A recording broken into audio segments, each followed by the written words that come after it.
Hundreds coming together in Albuquerque for a rosary service to honor a man whose voice helped define New Mexico music, Al Hurricane Jr. He died in May. He was 66.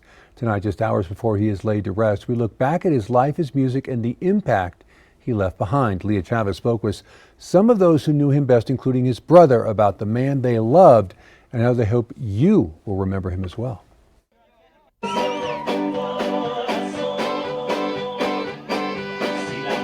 Born in 1959 into one of New Mexico's most iconic musical families, Al Hurricane Jr. was surrounded by music from the very beginning.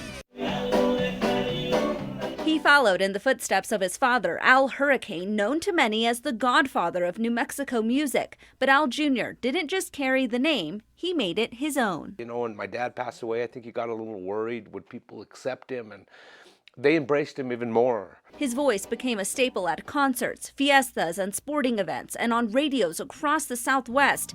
To fans, El Godson was more than a performer. He was a symbol of culture, community, and home. And no matter who he was, we just loved being on stage, and he became, kind of became like Dad. We called him Burb, Uncle Burb, but he would always be at my birthday parties, always, getting cards, or always had a present for me. Jeremy Sanchez says his uncle helped shape his life. As he learned to sing in Spanish, Al Jr. became a mentor. When word came that his uncle had died, the loss didn't feel real. I was actually at work, and I got a call from my auntie. Al Jr. suffered a heart attack. Now they're left to grieve a loss that feels both sudden and immense. I just love him and miss him so much. In Al Jr.'s absence, Jerry Dean is finding ways to honor him, including performing in his place at the San Felipe de Neri Church Fiestas. I think I would love the fans to remember him, what a genuine person he is. He had a beautiful smile.